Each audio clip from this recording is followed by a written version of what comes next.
Queridos, a paz, a graça e as misericórdias do nosso Deus. Queremos dar as boas-vindas a todos os amados que estão aqui conosco, a você que está nos visitando, nos dando a alegria da sua presença, a você que está nos acompanhando aí através do YouTube, que Deus possa abençoar sua vida e sua família, em nome de Jesus Cristo. Nós estamos dando sequência a uma série de estudos que tem como tema o que a Bíblia diz.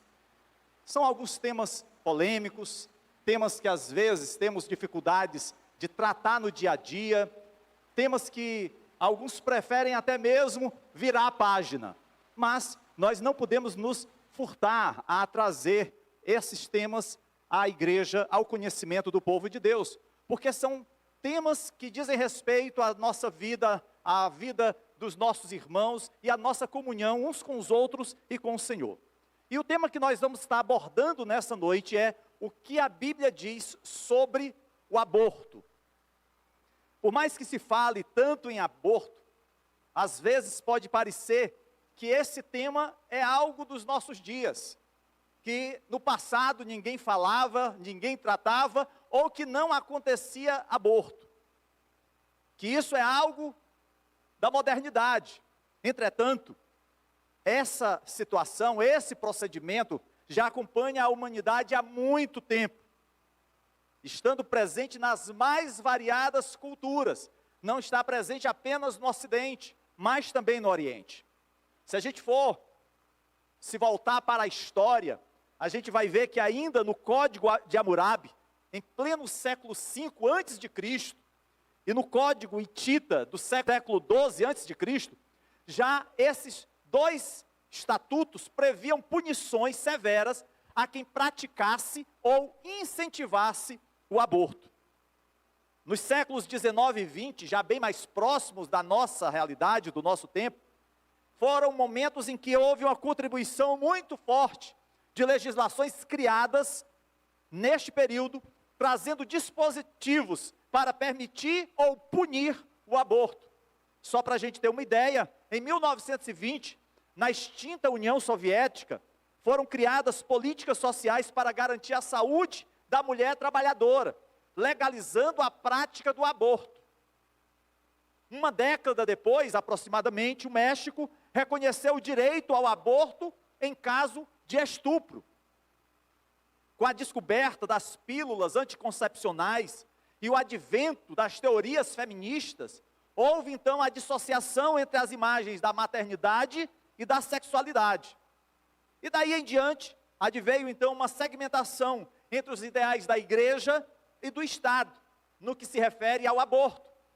O Estado é um Estado laico, mas nós temos uma forte influência diante das leis que são aprovadas.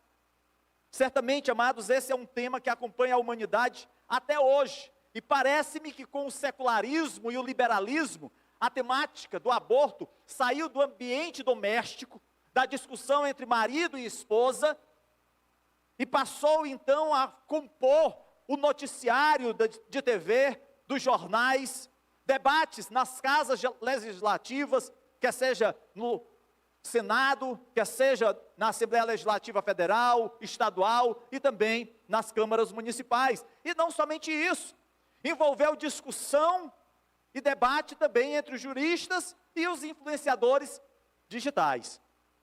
Mas o que é que o aborto tem a ver com a igreja?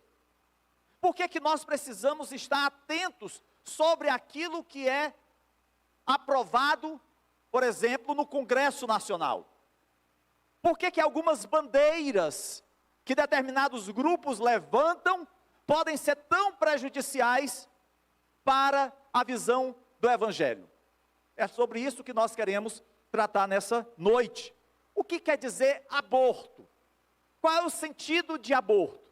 Segundo a Organização Mundial da Saúde, aborto, do latim abiortus, que quer dizer privação do nascimento, refere-se à interrupção da gestação com a extração ou expulsão do embrião ou feto. Pela OMS, há 3 tipos de abortos. O aborto espontâneo, que ocorre quando a interrupção natural da gravidez pelo próprio organismo da gestante. E vários fatores podem contribuir para a ocorrência nesta condição, como, por exemplo, a idade.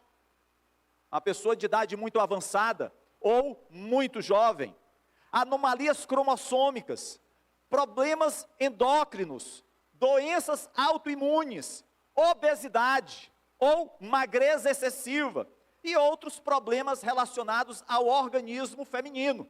Tudo isso pode ser gerador de um aborto espontâneo, aonde o próprio corpo da mulher, ele vai expulsar, aquele embrião, aquele feto.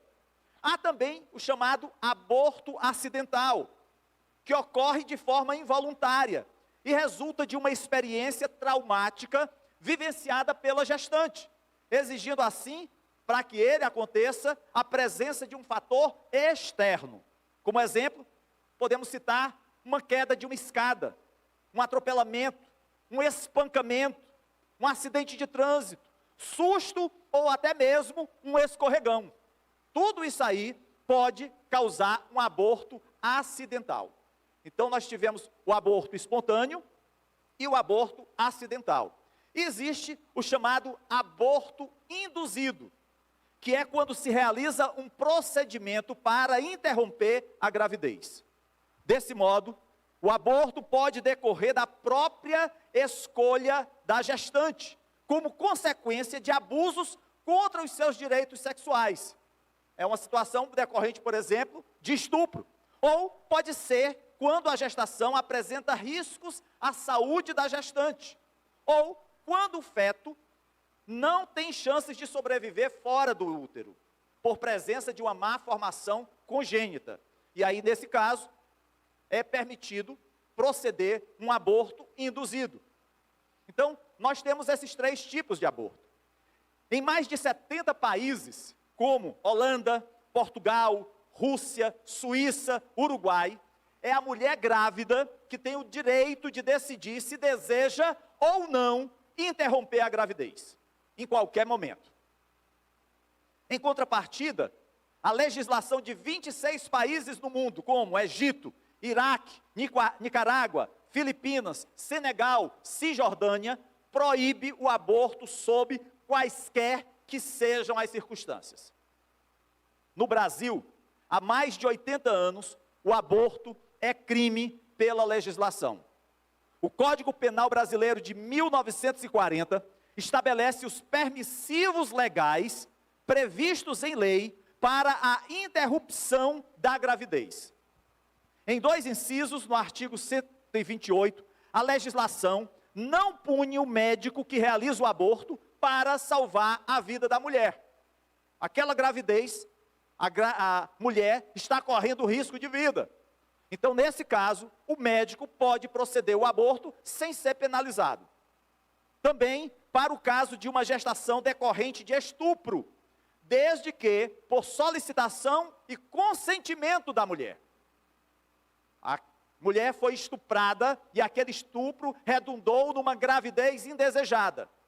Nesse caso, ela pode pedir a retirada daquele feto. Se a mulher, porém, for menor de idade, deficiente mental ou incapaz, essa autorização precisa ser dada pelo seu representante legal. Em 2012, o Supremo Tribunal Federal decidiu por ampliar essa permissividade também nos casos de anencefalia, quando a criança, ela nasce sem o cérebro. Então, também foi permitido para essa situação a retirada do feto, no caso, o aborto. Então, a legislação brasileira, ela prevê essas 3 possibilidades de aborto. Isso é o que a nossa legislação fala sobre essa matéria. Porém, em nossos dias, nós vemos muitas pessoas se mobilizando para garantir às mulheres o direito ao aborto, independente de qualquer que seja o motivo. Casos recentes em países da América Latina mostraram que esse tema é atual e polêmico. E a igreja precisa, acima de tudo, olhar com as lentes das Escrituras Sagradas a fim de se posicionar. Nós não podemos apenas dizer eu acho isso ou eu acho aquilo. precisamos ter clareza acerca do que a Bíblia Sagrada nos orienta, nos ensina acerca dessa temática. O que a Bíblia diz sobre o aborto? Você que está nos acompanhando através do nosso canal do YouTube, queremos convidá-lo a inscrever-se no nosso canal e compartilhar essa mensagem, pois cremos que Deus falará através da sua palavra à sua vida. Esse é um tema atual, é um tema polêmico, é um tema que nós, enquanto igreja, precisamos conhecer e precisamos nos posicionar. Em algumas situações, amados, uma gravidez não planejada, uma gravidez indesejada, pode ser uma das maiores ou uma das mais difíceis coisas que uma mulher ou um homem enfrentam. Às vezes você planeja a chegada do seu filho, da sua filha, se programa e é tudo tranquilo. Mas quando isso acontece de uma forma indesejada, quando isso acontece quando você não se programava, isso pode redundar numa situação muito difícil para o homem, para a mulher ou para o casal. Se você está em tal situação e se pergunta se você ou o seu ente querido deveria fazer um aborto, oro para que a palavra de Deus o ajude a tomar a decisão correta. Lembre-se, não é porque existe uma legislação humana que prevê a possibilidade do aborto sobre isso que você vai andar na contramão das Escrituras. Não é porque os nossos legisladores ou os nossos juristas permitem a aplicação do aborto que nós vamos ficar calados. Exemplo disso está registrado em Atos, capítulo 5, verso 29, quando as autoridades de Jerusalém deram ordens aos apóstolos para que não ensinassem no nome de Jesus. Pedro e os outros apóstolos responderam: é preciso obedecer antes a Deus do que aos homens. Então vão existir matérias em que nós vamos precisar obedecer a Deus, até que obedecer aos homens. É por isso que nós precisamos buscar a orientação das Sagradas Escrituras. O apóstolo Paulo, na sua carta aos Gálatas, no capítulo 1, verso 10, nos faz o seguinte questionamento: acaso busco eu a aprovação dos homens ou a de Deus? Ou estou tentando agradar os homens? Se eu ainda estivesse procurando agradar a homens, não seria servo de Cristo. Paulo deixa bem claro aos Gálatas que o seu desejo sempre é agradar ao Senhor. Assim, queridos, nós precisamos ouvir o que a Bíblia diz, a fim de nos posicionarmos sobre o aborto. E aqui fique bem claro que o aborto não é uma palavra, você não vai encontrar essa palavra mencionada nas Escrituras. No entanto, isso não significa que a Bíblia está em silêncio, está emudecida acerca desse tema. Ela tem muito a dizer sobre quando a vida começa. A Bíblia deixa claro que o nascituro, essa expressão nascituro, significa um ser humano concebido, mas ainda não nascido. O feto, o embrião, é uma vida preciosa, valiosa para o Senhor. Se você observar no Salmo 139, versículos 13 a 16, o rei Davi ilustra muito bem isso, quando ele diz: tu criaste o íntimo do meu ser, e me teceste no ventre de minha mãe. Eu te louvo, porque me fizeste de modo especial e admirável. Tuas obras são maravilhosas, disso tenho plena certeza. Meus ossos não estavam escondidos de ti, quando em secreto fui formado e entretecido, como nas profundezas da terra. Os teus olhos viram o meu embrião. Todos os dias determinados para mim foram escritos no teu livro, antes de qualquer um deles existir. Observe, queridos, mesmo sem o benefício da ciência moderna, com as imagens produzidas pelo ultrassom, Davi foi capaz de colocar em palavras o que o coração humano sabe instintivamente acerca daquele que está no ventre da mulher. Essa vida é uma vida humana. Mas Davi não está sozinho. Alguém poderia dizer assim: ah, pastor, só tem o Salmo 139? Não. Se você for lá no livro de Jó, no capítulo 10, versículos 8 a 11, Jó vai dizer: foram as tuas mãos que me formaram e me fizeram. Irás agora voltar-te e destruir-me? Lembra-te de que me moldaste como barro e agora me farás voltar ao pó? Acaso não me despejaste como leite, não me coalhaste como queijo? Não me vestiste de pele e carne, e não me juntaste com ossos e tendões? Aqui Jó está falando do nascituro, da sua formação, como cada detalhe, cada parte do seu corpo é pensado pela mão do Criador. Deus está em todo esse processo.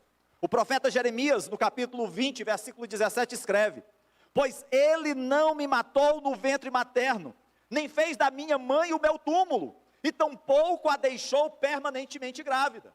Jeremias está dizendo: olha, eu estive no ventre da minha mãe. Jeremias reconhece todos os dias que antecederam o seu nascimento, e que cada um deles teve a sua importância na sua vida. Queridos, tanto nesses como em outros versículos, a Bíblia afirma a vida e o valor dos nascituros. É importante que se diga que nenhum dos escritores bíblicos presumiu falar pela ciência. Eles nunca ouviram os batimentos cardíacos de um bebê no ventre da mãe.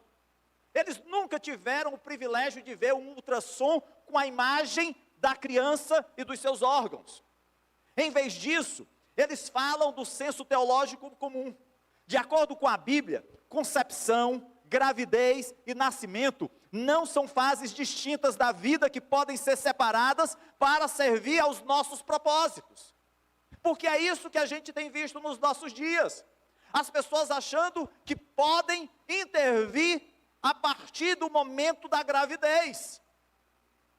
Porém, o que nós vemos é que essas etapas, concepção, gravidez e nascimento, fazem parte de um contínuo de vida que começa no momento da concepção, no momento em que a criança é gerada pelo relacionamento entre um homem e uma mulher. É por isso que nós lemos em termos de vida real, ao invés de mero potencial. Na concepção, o Salmo 51, verso 5 diz: sei que sou pecador desde que nasci, sim, desde que concebeu minha mãe. Davi está dizendo, Davi se vê como um pecador desde o momento da concepção. E ele diz: eu sou um pecador desde esse momento, desde que concebeu minha mãe. Mas não apenas na concepção, também na gestação. O Salmo 139, 13 diz: tu criaste o íntimo do meu ser, e me teceste no ventre de minha mãe. Ou seja, enquanto aquele feto, enquanto aquele embrião se desenvolvia, era Deus que cuidava dele, é Deus que cuida daquele que está no ventre materno. E o nascimento, lá em Lucas capítulo 2, versos 6 e 7, aqui uma referência ao nascimento de Jesus diz: enquanto estavam lá, chegou o tempo de nascer o bebê, e ela deu à luz o seu primogênito. Concepção, gestação e nascimento. Mas Deus não apenas cria a vida humana, Ele está intimamente envolvido em sua obra. Isso é afirmado, queridos, quando a Bíblia fala de Deus conhecendo pessoas ainda no útero de suas mães. Por que isso é tão importante, amados? Para a gente reconhecer o valor que um feto, que um embrião tem. Não é uma coisa que pode ser arrancada, que pode ser retirada. Quem não se lembra de Jacó e Esaú? Lá em Gênesis capítulo 25, versos 22 a 24 diz: os meninos se empurravam dentro dela pelo que disse: por que está me acontecendo isso? Foi então consultar o Senhor. Disse-lhe o Senhor: duas nações estão em teu ventre, já desde as suas entranhas 2 povos se separarão. Um deles será mais forte que o outro, mas o mais velho servirá ao mais novo.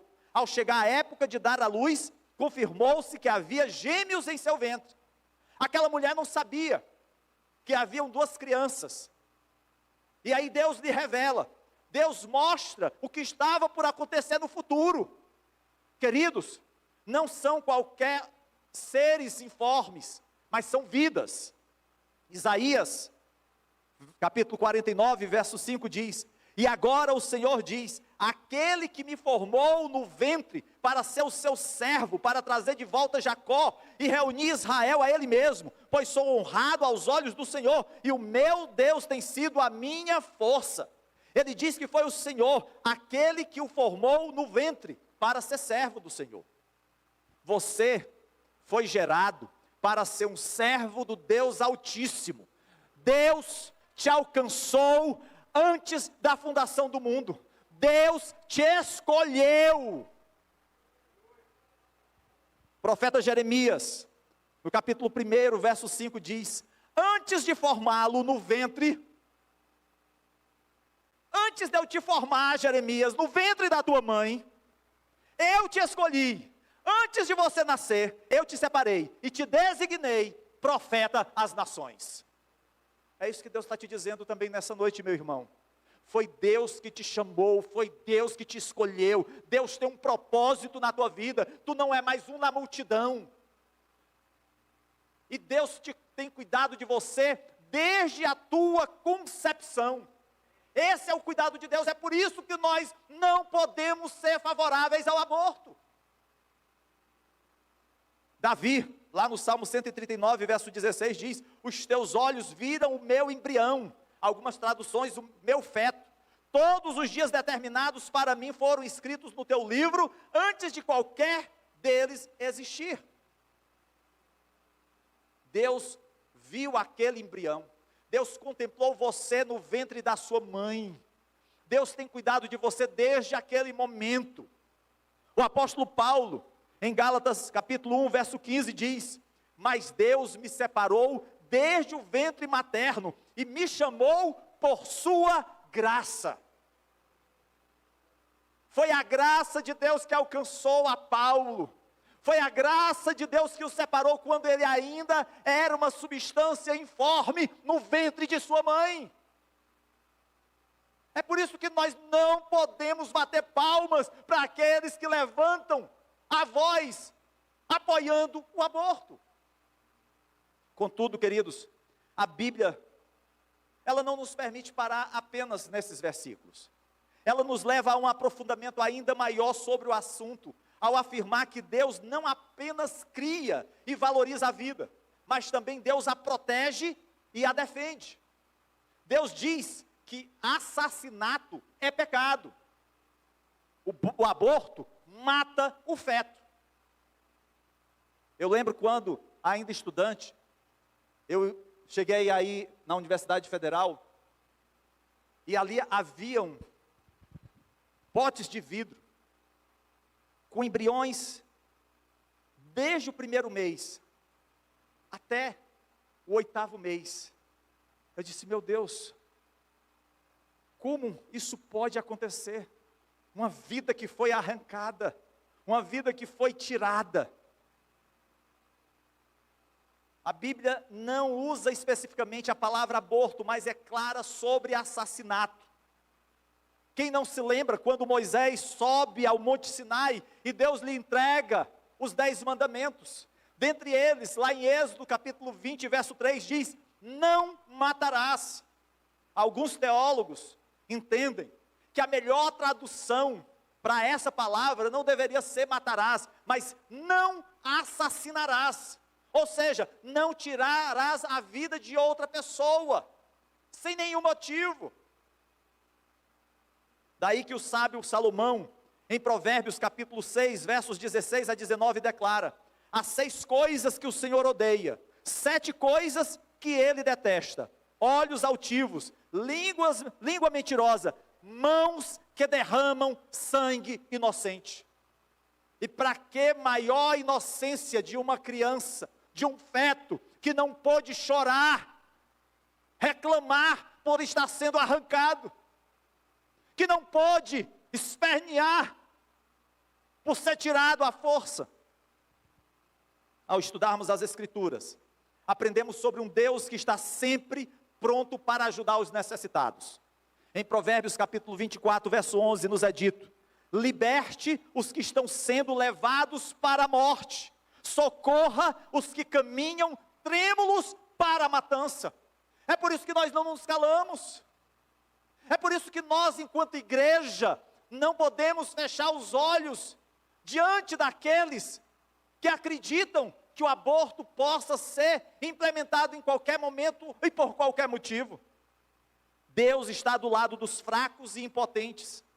Israel cantou canções declarando que Deus é pai dos órfãos e defensor das viúvas, como vemos lá no Salmo 68, verso 5.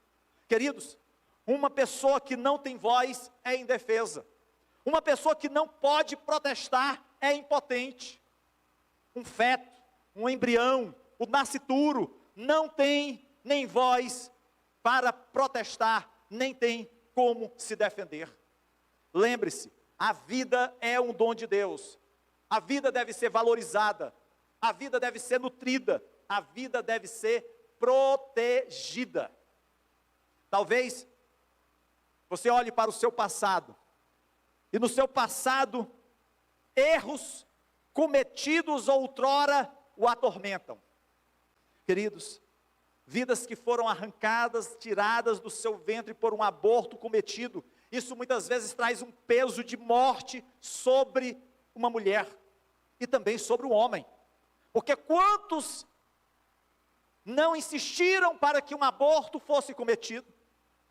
Quantos não apoiaram o aborto para camuflar, esconder um erro e cometer um erro muito maior? Mas deixe-me dizer, queridos, Deus perdoa aqueles que fizeram um aborto. Quando arrependidos, pedem o seu perdão. Todos nós já pecamos de muitas maneiras. As Escrituras nos asseguram do amor de Deus por nós e nos fazem saber que quando confessamos os nossos pecados, Ele nos perdoa e nos purifica. É isso que o salmista no Salmo 51 afirma: tem misericórdia de mim, ó Deus, por teu amor, por tua grande compaixão, apaga as minhas transgressões. Lava-me de toda a minha culpa e purifica-me de todo o pecado. Esconde o rosto dos meus pecados e apaga todas as minhas iniquidades. Cria em mim um coração puro, ó Deus, e renova dentro de mim um espírito estável. O salmista, queridos, ele reconhece o seu pecado. O salmista olha para dentro de si e não vê nada que possa agradar o coração de Deus. Ele poderia fugir da presença de Deus, como Adão o fez. Mas ele reconhece que somente em Deus ele encontra o perdão dos seus pecados. Somente no Senhor ele vai encontrar a cura para a sua enfermidade. Alguns podem estar fugindo de Deus devido ao seu passado, devido aos pecados cometidos outrora. Mas o apóstolo João declara, lá na sua primeira carta, no capítulo 1, verso 9, se confessarmos os nossos pecados, Ele é fiel e justo para perdoar os nossos pecados e nos purificar de toda injustiça. Então, se existe algum resquício, se existe alguma tristeza no seu coração, lembre-se, Deus em Cristo Jesus já pagou essa dívida, para que você tivesse liberdade para cultuá-lo com alegria, e não com o peso do pecado, ou com a acusação do inimigo que é Satanás. Peça a Deus para revelar seu amor por você. O amor de Deus por nós é incondicional. Ele nos amou primeiro, antes mesmo que pudéssemos dizer, eu vou a Cristo. Ele já nos amava. Mesmo que seus mandamentos às vezes possam parecer difíceis e pesados, são para o nosso bem. Não há nada mais encorajador do que se aquecer no amor de Deus. É isso que a gente vai encontrar em toda a palavra do Senhor, de Gênesis a Apocalipse, o cuidado de Deus para com os homens.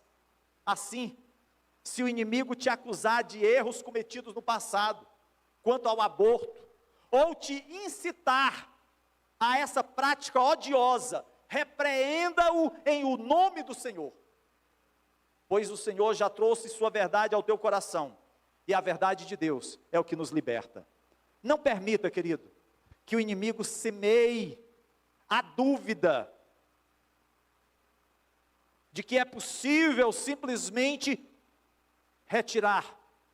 Lembre-se do grande amor de Deus para com esta vida que você teve a alegria de receber.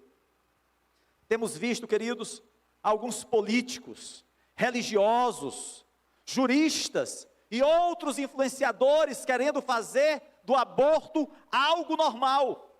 Dizem defender a vida, mudam o discurso para não perder eleitores ou membros que têm uma visão liberal, ou simplesmente buscam arrebanhar mais seguidores. Cuidado, esses não têm compromisso com a palavra de Deus. Precisamos defender aquilo que acreditamos, de forma a fazer valer o nosso pensamento. E isso se concretiza aqui no púlpito, isso se concretiza na sua casa, na sua escola, na sua faculdade, no seu trabalho, aonde Deus te colocar para ser um proclamador das boas novas de salvação. Nós não podemos nos omitir, queridos. Às vezes, há um pensamento ingênuo que nós podemos fazer parte dos grupos aos quais participamos, simplesmente nos calando e baixando a cabeça para todo o mal que às vezes rola nesses ambientes. E aqui eu não estou falando apenas de bebida, drogas, prostituição, não. Eu estou falando acerca de valores que a palavra de Deus nos orienta, nos ensina, e que não podemos nos omitir. Ao escolher esse tema, nós buscamos alertar a igreja quanto aos lobos e aos que apresentam-se na pele de ovelhas, mas também são lobos. Queremos que aqueles que servem ao Senhor na igreja cristã Gileade tenham consciência do seu papel como cristão e como cidadão. E você que nos acompanha através do YouTube, que você possa ser persuadido pelo Espírito Santo a voltar-se para Deus e confessá-lo como Senhor e Salvador de sua vida. Amados, hoje a igreja é chamada com a responsabilidade de se posicionar. Não apenas porque estamos no ano eleitoral, não apenas porque isso vai estar na boca dos políticos, mas porque isto é uma bandeira da igreja cristã evangélica. Precisamos entender, amados, que nós não podemos ceder 1 milímetro sequer naquilo que a Bíblia afirma como verdade. Precisamos avançar, mesmo diante de uma sociedade maculada, manchada pelo pecado. Lembre-se, maior é aquele que está com você do que aquele que está no mundo. É Ele que nos concede vitória. É Ele que nos dá uma perspectiva da eternidade, quando tudo ao nosso redor parece desmoronar. Já são passados mais de 2000 anos, desde a vinda de Cristo em forma humana. Muitos tentaram destruir a igreja. Muitos procuraram impedir o avanço do Evangelho. Muitos quiseram apagar da história humana o livro sagrado, a Bíblia. Mas até hoje, a igreja continua a sua missão, porque o Senhor da igreja é Jesus Cristo, e Ele é o mesmo ontem, hoje e o será para todos sempre. Ele não mudou, Ele é o leão da tribo de Judá. É Ele que tem na sua mão o cetro da justiça, e um dia Ele voltará para julgar as nações. E aquilo que talvez alguns procurem fazer às escondidas, aquilo que alguns procurem omitir da maioria, vai estar patente aos olhos de todos, porque hoje é visível aos olhos de Deus. Nada, nenhum pensamento mínimo que seja, não é desconhecido ao nosso Deus. É por isso que a igreja do Senhor tem um papel nessa sociedade, de ser sal e de ser luz.